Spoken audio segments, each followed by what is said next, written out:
નમસ્કાર મિત્રો, ગુજરાતી વ્યાકરણના આ લેક્ચરમાં તમારું સ્વાગત છે. જોઈએ આપણે એક અગત્યનો મુદ્દો ગુજરાતી વ્યાકરણમાં, કૃદંત અને તેના પ્રકાર. પહેલાં આપણે સમજૂતી અને ત્યારબાદ વિષયક પ્રશ્નોની આપણે શું કરીશું? પ્રેક્ટિસ. ખાલી બે વાક્ય સાંભળી અને આવડી જશે નહીં. શીખવા માટે તમારે અંત સુધી જળવાઈ રહેવું પડે. બરાબર? સબસભ્ય આપણે કરવા નથી. શરૂ કરીએ આપણે કૃદંત અને તેના પ્રકાર. પહેલાં તો એટલું યાદ રાખો મિત્રો કે કૃદંતવાળું વાક્ય હોય ને એમાં ખાસ યાદ રાખજો, કૃદંતનો કાળ અને વાક્યનો કાળ એને કોઈ સંબંધ નથી. બે અલગ અલગ હોઈ શકે. બરાબર? દાખલા તરીકે કદાચ આપણે માનીએ કે જે કૃદંત આવે ને એ ભૂતકાળનું હોય તો વાક્ય કદાચ ભવિષ્યનું હોઈ શકે. એટલે કોઈ એમ ન માની લેતા કે આ વાક્ય છે એ ભૂતકાળનું છે તો કૃદંત પણ ભૂતકાળનું હશે, અથવા વાક્ય એ વર્તમાન કાળનું છે તો કૃદંત પણ વર્તમાન કાળનું જ હોય. એટલે પહેલી ચોખવટની વાત, માનો કે ન માનો, કૃદંતના કાળને અને વાક્યના કાળને કોઈ સંબંધ નથી. અને એની સાબિતી માટે હું તમને 3 ઉદાહરણ આપીશ. ચાલો જોઈએ 3 ઉદાહરણ આપણે. પહેલું ઉદાહરણ છે, ભસતો કૂતરો ખોવાઈ ગયો. હવે આખું વાક્ય તપાસો ને, ખોવાઈ ગયો તો ગયું એટલે ભૂતકાળ, તો આખું વાક્ય છે ને મિત્રો એ ભૂતકાળનું છે. પણ એમાં કૃદંત જુઓ ને લાલ અક્ષરમાં છે, ભસતો.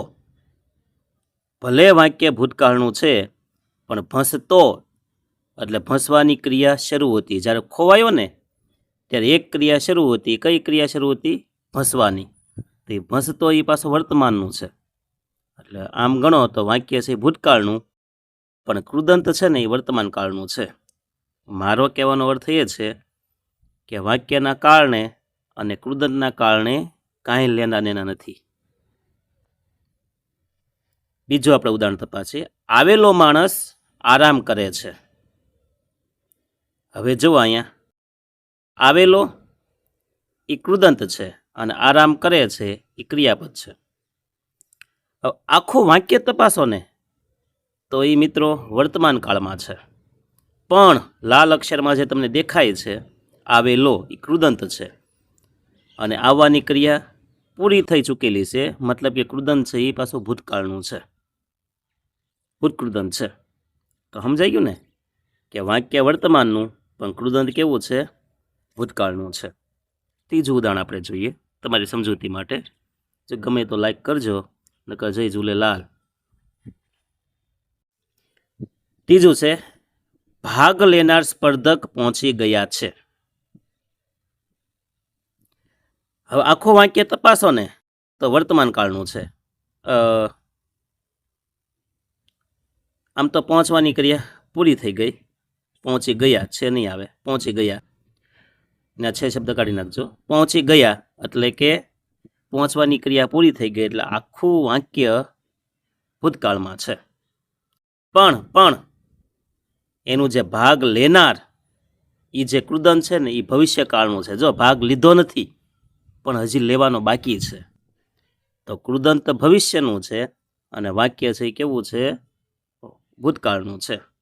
તો આનો મતલબ, મારો કહેવાનો તાત્પર્ય એ છે મિત્રો કે કૃદંતનો કાળ અને વાક્યનો કાળ બંને કેવા હોય? હંમેશા અલગ હોય છે. એક હોય એવું માની લેશો નહીં. ઓકે, ચાલો શરૂ કરીએ. આપણે મહત્ત્વના આપણે 6 જેવા કૃદંત આજે આપણે ભણવાના છે અને એના થોડાક ઉદાહરણ આપણે ભણીશું. પહેલું કૃદંત છે મિત્રો વર્તમાન કૃદંત. હવે એને આપણે ઓળખશું કઈ રીતના? તો યાદ રાખજો, જે કૃદંતની પાછળ ત પ્રત્યય આવ્યો હોય, તો, તી, તું, તા, તો, ખાતો, ખાતી, ખાતું, ભસતો, ભસતી, ભસતું, આવતો, આવતી, આવતા, આવતો. તો તી, તું, તા એવો જ્યારે પ્રત્યય લાગેલો હોય તો એ વર્તમાન કૃદંત હોય. શું દર્શાવે? તો કોઈ પણ કાળ માટેની એ કૃદંત છે ને એક ચાલુ ક્રિયા દર્શાવે. જેમ કે ભસતો કૂતરો, મરતો માણસ, ચાલતી ગાય, આવતું વાહન. તો બધામાં છે ને શું દર્શાવે છે? ક્રિયા ચાલુ છે એવું દર્શાવે છે. જોઈએ આપણે ઉદાહરણ એમના. તે લખતો લખતો વાંચે છે. તો વાંચવાની ક્રિયા કરે છે, પણ કઈ રીતના? લખતો લખતો, તો પ્રત્યય એવું બેમાં. રમતા છોકરા વહાલા લાગે. તો રમતા પ્રત્યય એવું એટલે વર્તમાન કૃદંત. તે રમતો રમતો પડી ગયો. જો વાક્ય ભૂતકાળનું છે, પડી જવાની ક્રિયા પૂરી થઈ ગઈ, પણ જ્યારે પડ્યો ત્યારે એક ક્રિયા શરૂ હતી. કઈ હતી? રમવાની.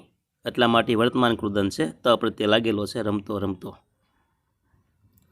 નદીમાં વહેતું પાણી ખૂબ જ ચોખ્ખું હતું. વાત ભૂતકાળની થઈ, પણ જ્યારે જોયું નદીનું પાણી તો એ વહેતું હતું. વહેવાની ક્રિયા કેવી હતી? શરૂ હતી. તો શરૂ છે એટલે વર્તમાન કૃદંત અને તું પ્રત્યય લાગેલો છે. સવારે ગાતા પક્ષીઓ મનને આનંદ આપે છે. ગાતા, ગાવાની ક્રિયા શરૂ હોય એવા એટલે વર્તમાન કૃદંત ગાતા. ઈ રસોડામાંથી પાકતી રસોઈની સુગંધ આવતી હતી. પાકતી, તો એ વર્તમાન કૃદંત. પાકવાની ક્રિયા શરૂ હોય એ દર્શાવે છે. શિક્ષકને જોઈને વાતો કરતા વિદ્યાર્થીઓ શાંત થઈ ગયા. ભલે શાંત થઈ ગયા, પણ જ્યારે શિક્ષક આવ્યા ત્યારે વાતો શરૂ હતી. તો એમાં પ્રત્યય આવ્યો અને ક્રિયા શરૂ દર્શાવે એટલે વર્તમાન કૃદંત છે વાતો એ. ચાલુ ગાડીએ ઉતરતા માણસ લપસી પડ્યો. તો ઉતરતા એ વર્તમાન કૃદંત છે, તા પ્રત્યય લાગેલો છે. પિતાજી છાપું વાંચતા વાંચતા ચા પીવે છે. તો ક્રિયા શરૂ હોય ત્યારે પછી બીજી ક્રિયા થાય છે. તો ક્રિયા શરૂ હોય વર્તમાન કૃદંત, તા પ્રત્યય લાગેલો છે. રાત્રે ચમકતા તારા જોવાની ખૂબ મજા આવે છે. ચમકતા, તા પ્રત્યય લાગ્યો. ચમકવાની ક્રિયા શરૂ છે એટલે વર્તમાન કૃદંત. રડતી છોકરીને તેની માતાએ છાની રાખી. તો રડતી ને છોકરીને એવો મિત્રો એટલે હાઇલાઇટ કરવામાં થોડી ભૂલ છે. રડતી છે ને એ આપણામાં એટલે હાઇલાઇટ હશે. તો રડવાની ક્રિયા કેવી હતી? શરૂ છે. તી પ્રત્યય લાગેલો છે. અને છેલ્લું ઉદાહરણ. અમે સ્ટેશન પર પહોંચ્યા ત્યારે ટ્રેન આવતી હતી. ટ્રેન આવવાની ક્રિયા કેવી હતી? શરૂ હતી. તો આવતી એમાં પ્રત્યય છે એટલે વર્તમાન કૃદંત. હવે વાલા વિદ્યાર્થીઓ આપણે જોઈએ ભૂત કૃદંત. મજા આવે તો પાછા લાઈક કરજો, શેર કરજો, સબસ્ક્રાઈબ કરવાનું ભૂલતા નહીં. તમારી નાની એવી મદદ મારા માટે પણ ઘણી ઉપયોગી હોય છે. જો તમને આવડી જશે તો મારું માધ્યમ પણ તમારા માટે ઉપયોગી સાબિત થશે. ભૂત કૃદંત પહેલાં તેને ઓળખશું કેમ? ભૂત કૃદંત તો એમાં ય પ્રત્યય લાગેલો હોય. આવ્યો, આવ્યું, આવી, અથવા એલ પ્રત્યય લાગ્યો. એલો, આવેલો, ગયેલો, ચાલેલો, ભસેલો. કા યો, ઈ, યુ, યા એવો પ્રત્યય લાગ્યો હોય. કા એલો, એલી, એલું, એલા એવો પ્રત્યય લાગ્યો હોય એટલે મોટા ભાગે શું હોય? ભૂત કૃદંત. શું દર્શાવે? તો કે કૃદંત છે નજીકનો કે દૂરનો ભૂતકાળ દર્શાવે છે. આપણે તે મોટા ભાગે કેમ પ્રત્યય હોય તો વર્તમાન. એમ યો, યુ, યુ, યા અથવા એલો, એલી, એલું, એલા તો એ ભૂત કૃદંત હોય. ઉદાહરણ જોશો એટલે ખ્યાલ આવશે. પહેલું ઉદાહરણ. તેણે લખેલું પુસ્તક ટેબલ પર છે. લખેલું, એલું. જો લખેલુંમાં શું આવ્યું? એલું એટલે ભૂત કૃદંત. કોઈ કશું બોલ્યું નહીં. યો, યુ, યા, ઈ, તો એમાં શું બોલ્યું? યુ આવ્યું. તો યુ પ્રત્યય આવે એટલે ભૂત કૃદંત. ટેબલ પર લખેલું પુસ્તક મારું છે. એલું આવ્યું, ભૂત કૃદંત. સભામાં કોઈ કશું બોલ્યું નહીં. યુ આવ્યું, ભૂત કૃદંત. બાગમાં ખરેલા પાંદડા ચારે તરફ વિખરાયેલા હતા. ખરેલા, એલા આવ્યું, ભૂત કૃદંત. ચોર પોલીસને જોઈ જોઈને નાઠો. મિત્રો અહીંયા ક્યાંય કૃદંત નથી, એટલે એક ઉદાહરણમાં આપણે ભૂતકૃદંતમાં નહીં લઈએ, હશે પણ એ બીજા કૃદંતમાં આવશે, બરાબર. એટલે એ એક ઉદાહરણમાંથી કાઢી નાખજો. હા, એમ કદાચ બીજા અર્થમાં એલું આવતો હોત તો આપણે કહી શકાય, એટલે આને આપણે આ ઉદાહરણમાંથી કાઢી નાખશું, કારણ કે એનો કોઈ પ્રત્યય આપણે મળતો નથી. કાચનો ગ્લાસ હાથમાંથી છૂટીને તૂટી ગયો, એમાં પણ મિત્રો નહીં આવે. પણ પછીનું જુઓ, ડૉક્ટરે આપેલી દવા સમયસર લેવી જોઈએ. આપેલી એલી પ્રત્યય, કારણ કે આપવાની ક્રિયા ડૉક્ટરની કેવી થઈ ગઈ હતી? પૂરી થઈ ગઈ હતી. તો એલી પ્રત્યય આવ્યું એટલે ભૂતકૃદંત. મહેમાન માટે બનાવેલી રસોઈ ખૂબ સ્વાદિષ્ટ હતી. બનાવેલી એલી પ્રત્યય ભૂતકૃદંત. પરીક્ષામાં નાપાસ થયેલો, જો નાપાસ નહીં થયેલો, ત્યાં અંડરલાઈન કરવાનું છે આપણે, હાઇલાઇટ. થયેલો તો એલો પ્રત્યય આવ્યો એટલે ભૂતકૃદંત. રસ્તામાં મળેલા મિત્રે મને મદદ કરી, તો મળેલા એલા પ્રત્યય આવ્યું એટલે ભૂતકૃદંત.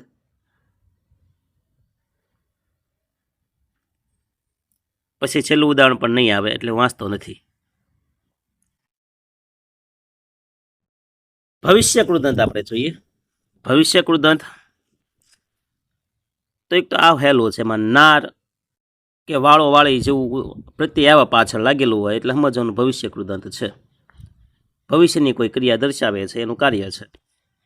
ઉદાહરણ જોશો એટલે ખ્યાલ આવશે કે અમદાવાદ જનાર મુસાફરો તૈયાર થઈ જાય. અમદાવાદ જવાની ક્રિયા હજી બાકી છે, જનાર એમ, પણ અત્યારે તૈયાર થવાને હુકમ મળી ગયો છે. જવાની જે ક્રિયા બાકી છે એટલે ભવિષ્ય કૃદંત. હવે તે આવનારો છે, તો આવવાની ક્રિયા જે બાકી છે ન કહેતા હવે મારા પપ્પા આપણે ટીવી જોનાર અથવા ફિલ્મ જોનાર અથવા ખરીદી કરનાર કસ્ટમર, એવા નાર શબ્દ લગાડીએ છીએ, બરાબર. ભાગ લેનાર, સ્કૂલમાં આપણે કંઈક કરાવતા હોય ને જેને ભાગ લીધો હોય વિદ્યાર્થી ન આવ્યો ને, કે ભાગ લેનાર વિદ્યાર્થી જે આવ્યા નથી, તો નાર પ્રત્યે આવે, નારો નારી, બરાબર. ગાનારી સ્ત્રી કે ગાયિકા હજી આવી નથી તો ત્યાં નારી શબ્દ લાગે, નારો નારી નારું. આવતીકાલે મુંબઈ જનાર મુસાફરો તૈયાર થઈ જાય, નાર આવ્યું. શાળાના વાર્ષિક ઉત્સવમાં રમવાવાળા બાળકો અલગ બેસે, તો વાળા આવ્યું, નાર અથવા વાળા વાળી. બજારમાંથી શાકભાજી લાવનાર વ્યક્તિ હજુ સુધી આવી નથી, જે લાવવાનો હતો એ વ્યક્તિ જ નથી આવી, તો લાવનાર, બરાબર છે. લાવવાની ક્રિયા જે બાકી છે ભવિષ્યમાં, તો એ શું દર્શાવે? ભવિષ્ય કૃદંત. હવે પરીક્ષાનું પરિણામ આવનારું છે, તો નારું, નારા, નારી, નારા, તો નારું આવ્યું એટલે ભવિષ્ય કૃદંત. સ્ટેજ પર સરસ ગીત ગાનારી છોકરી મારી બહેન છે, તો નારી કે નાર એ ભવિષ્ય કૃદંત દર્શાવે છે.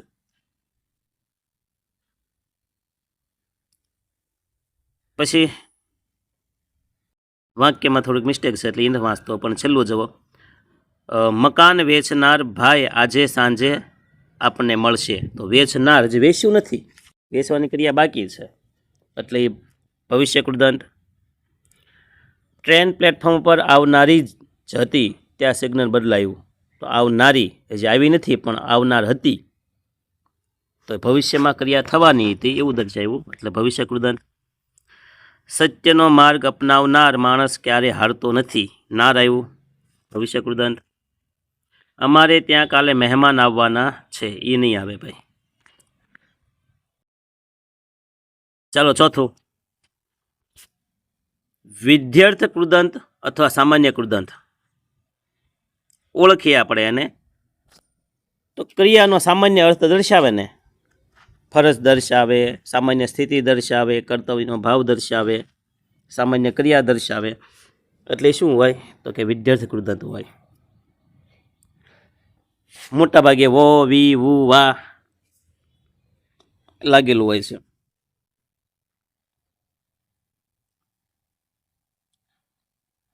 વડીલોને માન આપવું જોઈએ તો ફરજ દર્શાવી છે. વું એટલે વિદ્યાર્થી કૃદંત. આ ચોપડી તમારે વાંચવાની છે તો અહીંયા વા આવ્યું વિદ્યાર્થી કૃદંત. દેશના નાગરિકોએ કાયદાનું પાલન કરવું જોઈએ, ફરજ આવી, કર્તવ્ય આવ્યું અને વું આવ્યું એટલે વિદ્યાર્થી કૃદંત સામાન્ય કૃદંત. સવારે વહેલા ઉઠવું જોઈએ, ઉઠવું વું આવ્યું વિદ્યાર્થી કૃદંત. આ પુસ્તક તમારે આવતીકાલ સુધીમાં વાંચવાનું ને વા આવ્યું. વડીલોને હંમેશા માન આપવું તો આપવું વિદ્યાર્થી કૃદંત. મારે આજે ગાંધીનગર જવાનું છે વાની જવાનું સામાન્ય ક્રિયા દર્શાવે છે. પણ એમ કીધું હતું કે વાંચવા માટે ટ્યુશન માટે ગાંધીનગર જવાનું છે તો ચોક્કસ હેતુ થઈ જાય. જો હેતુ થઈ જાય તો પાછો હેતુવર્થ થઈ જાય. હેતુ માટે પૈસા કમાવાને, નોકરી કરવાને, તૈયારી કરવાને ગાંધીનગર જવાનું છે તો પાછું શું થઈ જાય? હેતુઅર્થ. ખોટું બોલવું એ પાપ છે તો બોલવું હું એ સામાન્ય ક્રિયા છે, હું પ્રત્યે લાગેલો છે વિદ્યાર્થ. મહેમાનોના સ્વાગત માટે આસન બિછાવવા પડશે. બિછાવવું એ ક્રિયાપદ ઉપરથી બિછાવવા પડશે, ઘણા બધા છે એટલે વા પ્રત્યે લાગેલો છે. જમતા પહેલાં હાથ ધોવા ખૂબ જરૂરી છે તો એ પણ સામાન્ય ક્રિયા છે, ધોવાની ક્રિયા દર્શાવે છે. ઈશ્વરની ભક્તિ કરવી એ સાચું સુખ છે. કરવી વ વા વુ વી વો તો આ બધું શું છે? સામાન્ય ક્રિયા દર્શાવે છે. તમારે કઈ નવી ભાષા શીખવી છે તો શીખવાના અર્થ દર્શાવે છે, સામાન્ય ક્રિયા દર્શાવે છે. એટલે એ શું કહેવાશે? વિદ્યાર્થી કૃદંત, સામાન્ય કૃદંત. જો બે એક જ છે, સામાન્ય કે વિદ્યાર્થી. અને પછી છે હેત્વર્થ. હેતુ છે, કાંઈક ક્રિયાનો હેતુ દર્શાવે એટલે હેત્વર્થ કૃદંત કહેવાય. મોટાભાગે વા અથવા વાને લાગેલું હોય.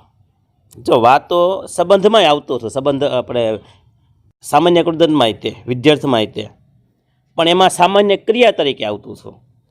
અને આમાં તો હેતુ દર્શાવવા માટે વા શબ્દ લાગેલો હોય તો હેત્વર્થ કહેવાય. ઉદાહરણ આવશે એટલે તમને ખ્યાલ આવશે. ક્રિયા કરવા પાછળનો આશય કે હેતુ કે ઉદ્દેશ્ય દર્શાવે છે તો એને હેત્વર્થ કૃદંત કહેવાય. ઉદાહરણ તરીકે તે નદીએ નાહવા ગયો. નાહવા કે નાહવાને, તો નદીએ ગયો એનો હેતુ દર્શાવ્યો નાહવા માટે. છોકરાઓ મેદાનમાં રમવાને ભેગા થયા તો ભેગા થયા એનો હેતુ શું હતો? રમવાનો, તો હેતુ દર્શાવે છે. તે નદીએ નાહવા ગયો. બીજી વખત આવ્યું બાળકો મેદાનમાં ક્રિકેટ રમવા ભેગા થયા. રમવા માટે ભેગા થયા, હેતુ દર્શાવ્યો. અમે નવું મકાન જોવાને ગયા.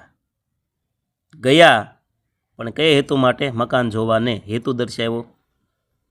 મોહન પૈસા કમાવા માટે મુંબઈ ગયો તો જો વા કે વાને આવે છે. તરસ્યો કાગડો પાણી પીવા આમ તેમ ભટકતો હતો તો તરસ્યા કાગડો પણ કંઈક હેતુ માટે આમ તેમ ભટકે છે. તે પરીક્ષામાં પાસ થવાને ખૂબ મહેનત કરે છે તો અહીંયા પણ હેતુ દર્શાવે છે પાસ થવાની. મહેનત કરે છે પણ કે હેતુ માટે. કયો હેતુ? પાસ થવાનો. મતલબ કે વા અને વાને આવે એટલે મોટાભાગે વિદ્યાર્થ હેત્વર્થ કૃદંત હોય છે. લોકો નેતાજીનું ભાષણ સાંભળવા એકઠા થયા. સાંભળવાને આવશે અહીંયા, સાંભળવાને એકઠા થયા. મમ્મી બજારમાંથી શાકભાજી ખરીદવાને ગઈ. જો કે શાકભાજી ખરીદવા જાય છે એ પણ હેતુ છે ને, બજારમાં અમથી ન ગઈ, કાંઈક હેતુ છે ને એ છે શાકભાજી લેવાનું.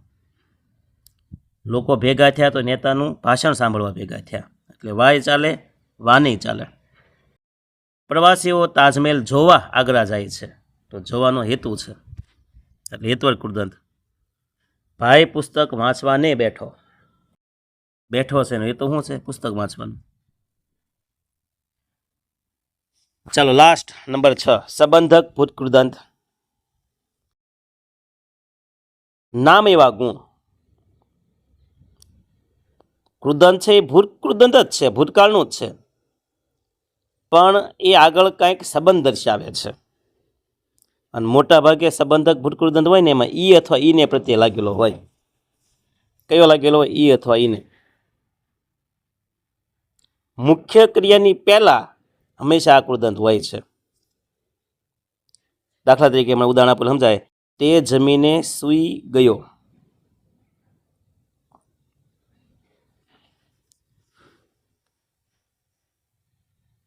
તો જુઓ, સૂઈ જવું ને એ ક્રિયા છે, પણ એ સૂઈ ગયાની ક્રિયા પહેલા એક બીજી ક્રિયા થઈ. એ કઈ છે? જમવાની. જમીને, ઈને લાગ્યું. તો જે જમીને છે ને, જમીને એ સંબંધક ભૂતકૃદંત છે. અમે ગૃહ કાર્ય કરીને રમવા ગયા. તો રમવા ગયા, પણ એ ક્રિયાનો સંબંધ કઈ ક્રિયા રહે છે? ગૃહ કાર્ય કરવાની ક્રિયા રહે છે, એમનામ નથી ગયા. તમને એમ થાય કે આમાં ભૂતકૃદંત શું કામ? કારણ કે રમવા ગયા એની પહેલાં હજે ક્રિયા પૂરી થઈ ગઈ. કઈ હતી? ગૃહ કાર્ય કરવાની ક્રિયા પૂરી થઈ, એટલે એને આ ભૂતકૃદંત લાગે છે. અને બે ક્રિયા વચ્ચે શું છે? સંબંધ છે. રમવા ગયા, પણ કઈ ક્રિયા પૂરી થઈ ત્યારે? ગૃહ કાર્યની. તો બે ક્રિયા વચ્ચે શું છે? સંબંધ છે.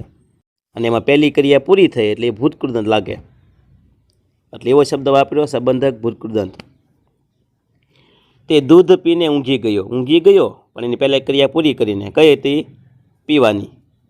ઈ કે ઈને પ્રત્યે લાગે. જો અહીંયા પહેલામાં ઈ લાગ્યું, પછી ઈને લાગ્યું. આમાં જો દૂધ પીને, તો એમાં ઈને શબ્દ લાગ્યો પ્રત્યય. અમે ગૃહ કાર્ય કરીને રમવા ગયા. ફરી વખત આવ્યું. ચોર પોલીસને જોઈને ભાગી ગયો. ભાગ્યો, પણ એની પહેલાં જોવાની ક્રિયા પૂરી થઈ ગઈ. તો ભાગવાની ક્રિયા અને જોવાની ક્રિયા વચ્ચે શું છે? સંબંધ છે. માતા બાળકને તેડીને ઘરમાં ગઈ. ઈને પ્રત્યે લાગ્યો, એટલે સંબંધક ભૂતકૃદંત. શેઠ લાકડી લઈ બહાર આવ્યા. બહાર આવ્યા, પણ એક ક્રિયા થઈ પહેલાં, લાકડી લેવાની ક્રિયા થઈ. તો ઈ આવ્યો. જો લઈ, ઈ અથવા ઈને પ્રત્યે હોય એટલે કયું હોય? સંબંધક ભૂતકૃદંત હોય. મહેમાનો જમીન પર બેસીને જમ્યા. તો જમ્યાની ક્રિયા ક્યારે થઈ? તો કે જમીન પર બેઠા પછી. તો બેસવાની ક્રિયા ભૂતકાળ થઈ ગઈ, એટલે બેસીને, અને એમાં ઈને પ્રત્યે લાગ્યો. એવી રીતના પિતાજી ઓફિસથી આવીને છાપું વાંચવા બેઠા. આવીને, ઈને આવ્યું એટલે સંબંધક ભૂતકૃદંત. વિદ્યાર્થીઓ પ્રાર્થના ગાઈને વર્ગખંડમાં ગયા. તો ગાવાની ક્રિયા કેવી થઈ ગઈ? પૂરી. અને ઈને પ્રત્યે લાગ્યો, એટલે વર્ગખંડમાં ગયા, પણ ક્યારે? પ્રાર્થના ગવાઈ ગઈ પછી. તો બે ક્રિયા વચ્ચે પણ સંબંધ થયો, અને પ્રાર્થના ગાવાની ક્રિયા ભૂતકાળ થઈ એટલે ભૂતકૃદંત કહેવાય, સંબંધક ભૂતકૃદંત. તેને ભગવાનની મૂર્તિ જોઈ પગે લાગ્યો. જોઈ, ઈ કે ઈને પ્રત્યે લાગે એટલે સંબંધક ભૂતકૃદંત. અમે બજારમાંથી શાકભાજી ખરીદીને આવ્યા. જો ખરીદવા ગયા એમ નથી હો. ખરીદવા ગયા હોત તો એ પાછો હેતુ થઈ ગયો હોત, તો હેત્વર્થ કહેવાત. તો ખરીદીને આવી ગયા છે, એટલે બે ક્રિયા દર્શાવી. એમાં એક ક્રિયા કેવી થઈ ગઈ? ભૂતકાળ. અને બે વચ્ચે સંબંધ છે, એટલે સંબંધક ભૂતકૃદંત. હવે પ્રેક્ટિસ માટે આપણે થોડાક ઉદાહરણ જોઈએ. ખોટી ઉતાવળ ન કરતા ભાઈ. શીખવું હોય તો પૂરેપૂરું શીખવાનું. પહેલાં જ ના પડી, છપછપિયા નહીં કરવાના. નગર પાસે મારે ઓલી ગઝલ પંક્તિ તમને કેવી પડે. કહી દઉં ને હવે, ખલીલ ધનતેજવીની, કે તમે મન મૂકીને વરસો, ઝાપટું આપણે નહીં ફાવે. અમે હેલીના માણસો, આ માવઠું આપણે નહીં ફાવે. અને કહો તો માછલીની આંખમાં ડૂબકી દઈ આવું, પણ આ છીછરા ખાબોચિયા આપણને નહીં ફાવે. એટલે તમે છપછપિયા ન કરતા ભાઈ. હવે આ 20 ઉદાહરણ પૂરા કરજો. ઘણાને શું કે આવડી ગયો ભાગવી, પણ ઉદાહરણ તો જુઓ. પ્રેક્ટિસ માટે આપણે ઉદાહરણ જોઈએ. પહેલું છે, તે દોડતો દોડતો હાંફી ગયો. આમાં કૃદંતનો પ્રકાર જણાવો. તો આપણે જોયું તો ત પ્રત્યય આવે તો આવ્યો દોડતો દોડતો, ત પ્રત્યય આવ્યો છે. અને ત પ્રત્યય આવે એટલે હંમેશા કયું હોય? વર્તમાન કૃદંત હોય. બીજું, તેણે લખેલું પુસ્તક ટેબલ પર છે. કૃદંતનો પ્રકાર ઓળખવાનો છે. તો લખેલું એલો, એલી, એલું, યુ, યો, યા, ઈ આવું જ્યારે આવે તો એ શું કહેવાય? ભૂતકૃદંત કહેવાય. વડીલોને માન આપવું જોઈએ. તો જ્યારે આદર, માન, સન્માન, કર્તવ્ય આવે એટલે એ કયું હોય? વિધ્યર્થ કે સામાન્ય કૃદંત હોય. તો અહીં આપવું, વો, વી, વુ, વા એ શેમાં આવે છે? વિધ્યર્થ કૃદંતમાં આવે છે, સામાન્ય કૃદંતમાં. છોકરાઓ મેદાનમાં રમવા ગયા. તો રમવા ગયા પણ કંઈક હેતુ માટે, અને રમવાના હેતુ માટે ગયા છે. મેદાનમાં ગયા પણ કંઈક હેતુ છે, એ રમવાનો હેતુ છે, એટલે આવશે હેત્વર્થ કૃદંત.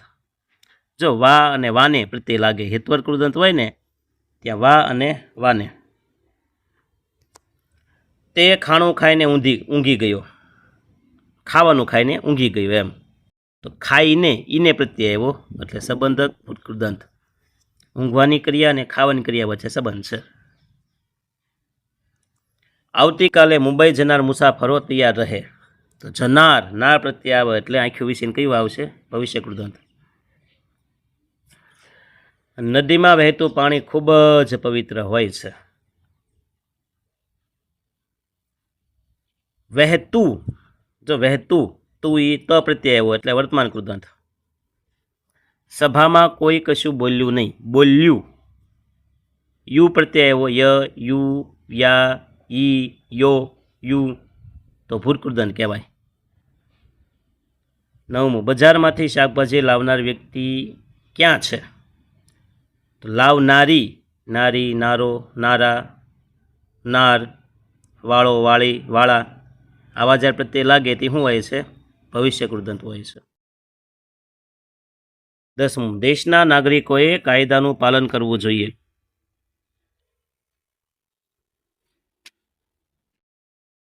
દેશના નાગરિકોએ કાયદાનું પાલન કરવાનું છે. રેખાંકિત પદ કયો કૃદંત દર્શાવે છે?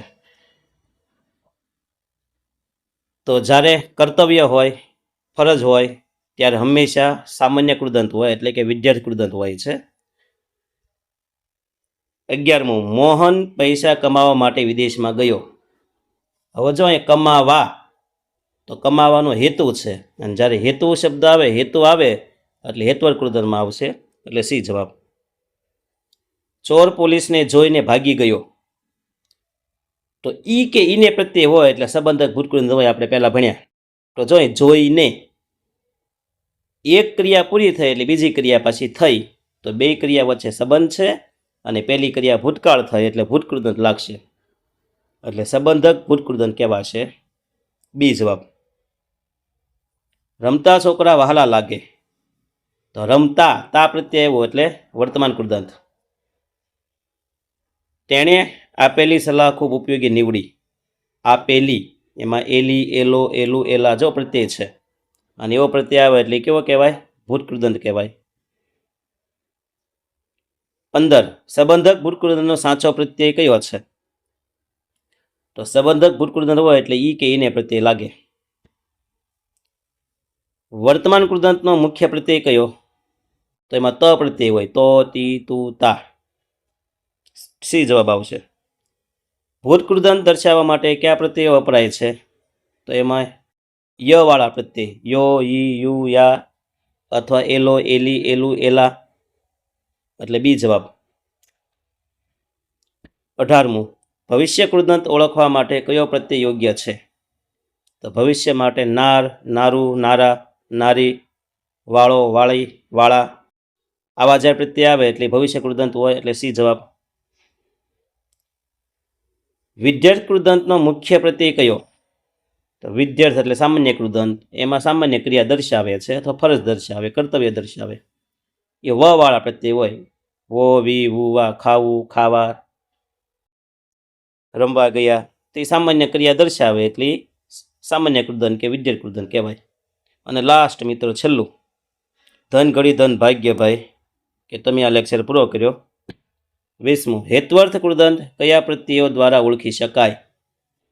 તો હેત્વર્થ કૃદંતને ઓળખવું હોય ને તો એના માટે બે પ્રત્યય છે, વા કે વાને.